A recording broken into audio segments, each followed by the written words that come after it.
Hola, ¿cómo están todos? Bienvenidos a la clase de psicología.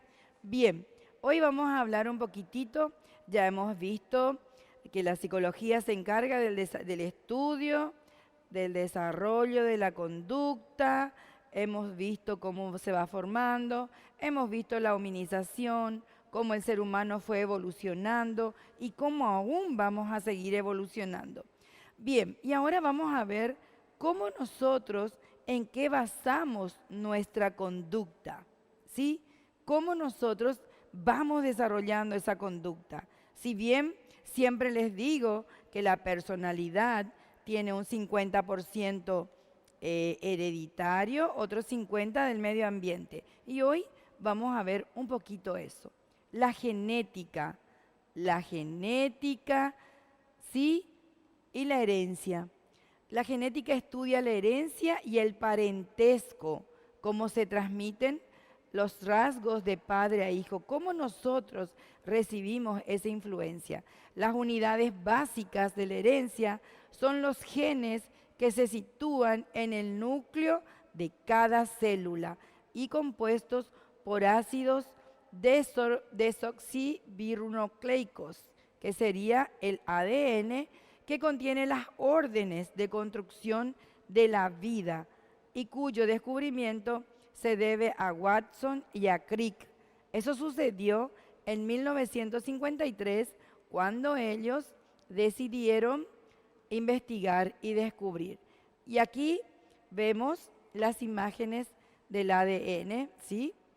Y aquí está la genética y la conducta. El ADN es una molécula en forma de doble hélice, unida por 4 bases químicas, emparejadas 2 a 2. Adenina, que es la A, y la timina, que es la T, ¿sí? Entonces, la guanina, que es la G, y la citosina C. La secuencia de estas bases químicas constituyen nuestro código genético. El ADN produce ARN, que sería el ácido ribonucleico, ¿sí? Que da origen a las proteínas, y el cúmulo de proteínas produce un organismo. Y aquí tenemos cómo están representadas la molécula del ADN. Y aquí tenemos la genética y la conducta. Cada célula de nuestro cuerpo contiene 23 pares de cromosomas, la mitad del padre y la mitad de la madre. Son estructuras compuestas de ADN que determinan el genotipo o la herencia genética para toda la vida. El ser humano tiene 22 pares de cromosomas autosómicos y otro par de cromosomas sexuales, ¿sí? Llamados XY, o como ustedes dicen, XY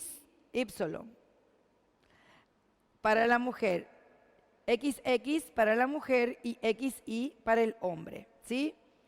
Bien, entonces aquí tenemos un esquema de cómo es ligada la herencia al X denominante.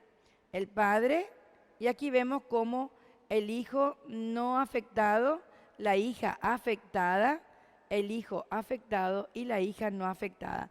Cómo van afectando los X dominantes para la herencia. Bien, aquí tenemos, por ejemplo, la genética en la conducta. Los cromosomas no solo determinan el genotipo, sino también el fenotipo o el aspecto externo que nosotros vamos a tener, ¿sí? Durante el desarrollo. Tenemos características genéticas, ya sea de nuestra mamá o de nuestro papá, siempre vamos teniendo ese fenotipo. El individuo Mendel demostró que no tienen por qué coincidir. No siempre va a coincidir. Sí, a veces nosotros podemos tener rasgos de nuestros abuelos y no de nuestros padres. Entonces, la relación, lo relativo al ámbito genético. El genotipo es una dotación genética total recibida por un organismo individual de sus progenitores. Se distingue de la manifestación externa. Ahora, lo relativo a la influencia del medio ambiente sobre el ambiente genético. Ese es el fenotipo. Entonces, es lo relativo del medio ambiente sobre el ámbito genético. Son las características de un organismo individual, que son las manifestaciones externas y visibles de composiciones genéticas hereditarias que resultan de la interacción del genotipo con el medio ambiente. Y aquí tenemos un cronograma, como es la interpretación que hizo Mendel sobre esto. Se llama genoma, ya sabemos a qué se llama genoma, es un conjunto de cromosomas de un individuo con sus genes correspondiente a una lectura. Es una secuencia completa del genoma humano. Fue realizada en 2001 por Collins y Venter y contiene poco más de 30.000 genes. Entonces, dan una lectura a un genoma humano. Es un libro enorme, enorme. Es increíble, pero es maravilloso estudiar el genoma humano. Esto lo van a aprender en bioética más adelante. El ADN contiene las instrucciones de réplica. El código es idéntico en todos los seres vivos. Entre una persona y otra, el ADN difiere del 0,2%. La mayor parte del ADN es basura genética, que sería el 95%. Solo un 5% es lo que contienen los genes con instrucciones para hacer proteínas y generar órganos. Entonces, todo es basura genética. El genoma permite conocer las bases genéticas de las enfermedades, sus diagnósticos y posible curación. La investigación con células somáticas se acepta, pero hay gran controversia sobre la variación de células germinales, que serían las células reproductoras, que plantean graves problemas éticos y sociales. Y aquí tenemos cómo comienza a formarse el sistema nervioso, ¿sí? Esto sería en psicobiología. Es la ciencia que estudia los fundamentos biológicos de la conducta, cómo se organiza el sistema nervioso y cuáles son sus funciones, estableciendo la relación entre la función cerebral y el comportamiento que tiene el ser humano. Y dentro de ese desarrollo, dentro del sistema nervioso central, tenemos las neuronas, ¿sí? Las neuronas son las células fundamentales para que este sistema nervioso pueda funcionar. ¿Qué son las neuronas? No se olviden, las neuronas son una unidad anatómica y funcional del cerebro y están especializadas en procesar la información. Ellas conducen los impulsos nerviosos y se comunican entre ellas a través de conexiones que se llaman sinapsis. Entonces, si yo me pellizco la mano, automáticamente las neuronas hacen sinapsis y pasan la información al cerebro, llegando ¿qué? Un dolor. Automáticamente el cuerpo reacciona. Entonces la información es muy rápida y tiene una respuesta. Estas neuronas tienen, y aquí tienen el diseño de una neurona, tienen un cuerpo celular y prolongaciones, ¿sí? Este es el cuerpo celular y estas son las prolongaciones. ¿Cómo están compuestas las neuronas? Están compuestas por un soma, un axón y una dendrita. ¿Qué es un soma? El soma es un órgano o un organulos que sintetizan el ADN y las proteínas. El axón es la vía que van a tener de transmisión. Aquí tienen un axón, si pueden ver acá tienen el axón. Este es el medio de comunicación para que vaya la información o los impulsos. Y las dendritas, sí, que las dendritas son esta parte de acá arriba, esas serían las dendritas, ellas son las que reciben las señales celulares y son las que van emitiendo todo el tipo de señal que necesitan. ¿Cómo se clasifican las neuronas? Se clasifican en unipolares, bipolares y multipolares, ¿sí? Esto se debe a según la proyección dendrítica. En base a esa proyección, nosotros tenemos estas.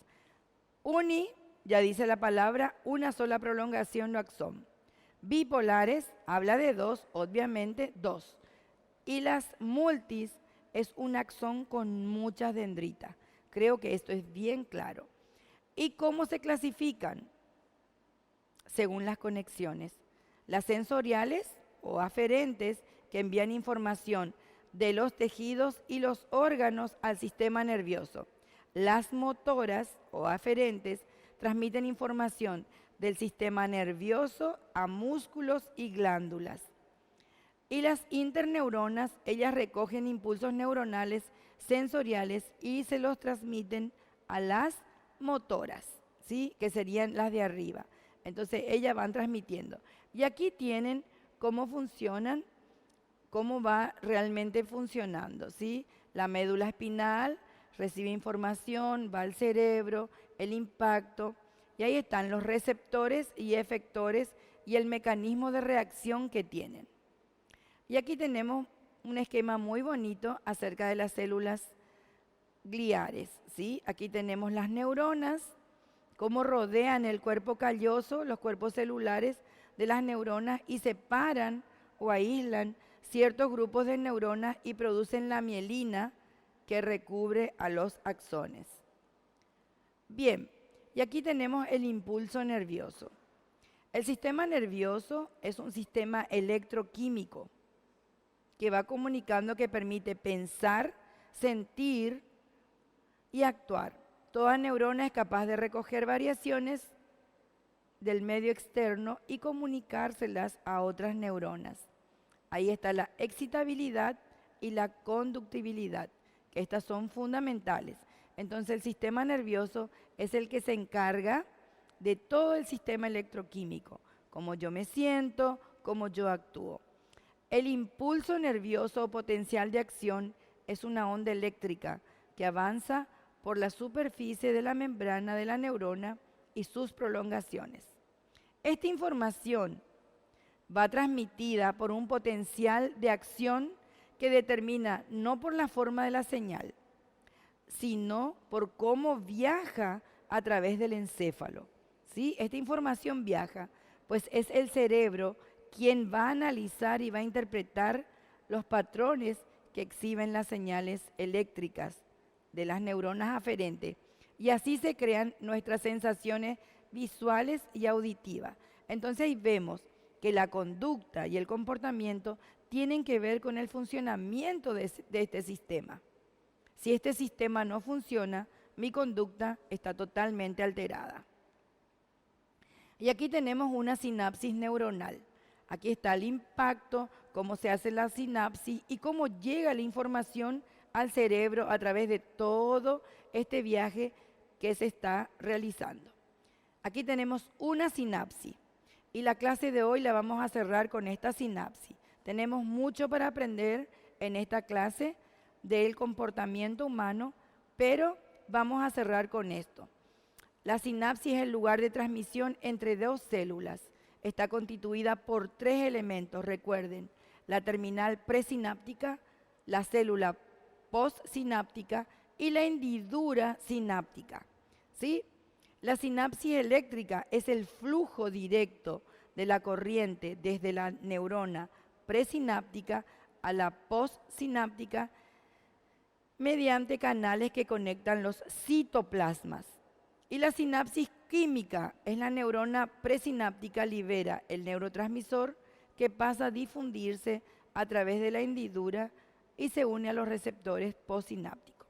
Bien, por hoy vamos a terminar nuestra clase acá porque en la próxima vamos a ver neurotransmisores y todo el proceso de información del sistema nervioso central. Muchísimas gracias por la atención.